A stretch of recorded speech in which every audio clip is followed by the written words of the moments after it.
Hi everyone, let's talk about D-Day Dice, which again is on Kickstarter right this second, and you can click the link in the description to go and look at the campaign page, and as I said in the playthrough, all of the tons of extra content that it's going to have, because this is a prototype, but also, a demo set. It's just got this map and these factions and these item cards in it. It's going to have a lot more than that in the final game.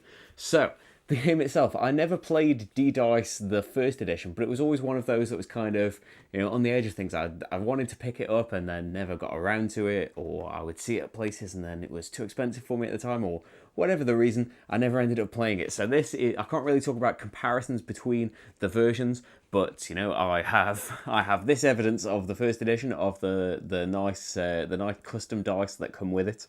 And that is, so let's start off with that dice system. I really like that. It's a very simple thing, and other games, Octo Dice does a similar thing where you have to lock in two and then you can reroll.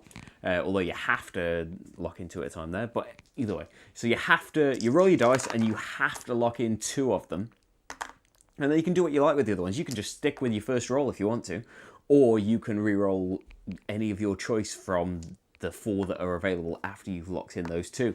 And so that's a nice system to begin with, but I really, really like the red, white, and blue bonus system because it is really tempting. It's even in the rulebook as well. Don't be too tempted by these things. Go for soldiers. You need soldiers to try and win this. But yeah, I am probably in the playthrough as well. Always too tempted by, I only need one dice to do this. And you're always pretty close. You only need 3 dice. But yeah, you can be swayed pretty heavily by these things because the bonuses are very, very nice. As the game goes on as well, if you've been doing some item buying and you get that special find bonus, which lets you go back into the pile of something that you've gotten rid of, you have to pay for it again, but something you thought was out of the game is now back in it and can change the whole thing.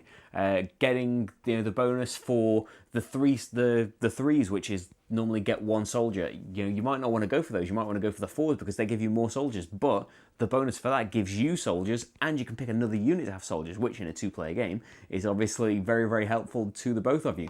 It's a really simple thing just by having the 3 different colours of dice, and obviously it ties in with the theme of the game.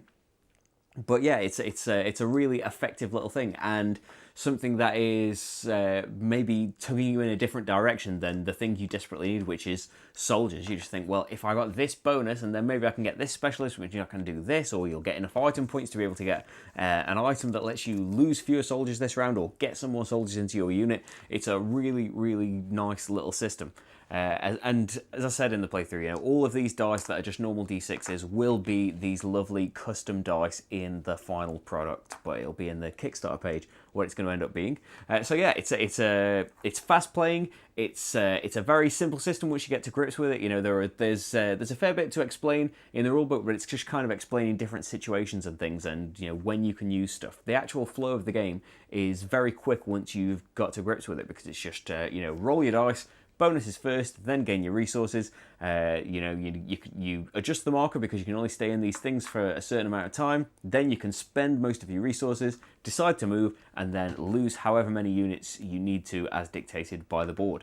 It's a very simple system, but it does lead to, between the dice rolling and being desperate for certain things, and as you're trying to navigate this beach, it does lead to a lot of tense things, like in that playthrough where, if I had made slightly different decisions, maybe I could have lasted. If I hadn't given Marty as many soldiers in that thing, then I could have carried on a little bit more. But if I hadn't given him as many soldiers and he'd rolled a lot higher on the machine gun fire roll that round, he would have been out of it. So there's a lot of tension in trying to get up there. Obviously, a lot of randomness is involved in there as well, because it being a dice game. But it is a very, very tense, quick, active game as it is. So you've got some control over things where you can reroll some more dice, or get extra soldiers, ignore the landmines, so then you won't be rolling this dice to be losing more people. There's some control over it, but it is going to have a lot of randomness just involved inherently. But I'd say that just based on this limited thing, I've got kind of a limited overview of it, as you've got from the playthrough with just this one map. It's it's very quick playing, as I said, very simple to get to grips with. It's very tense trying to navigate this thing and eventually desperately try and get to this bunker.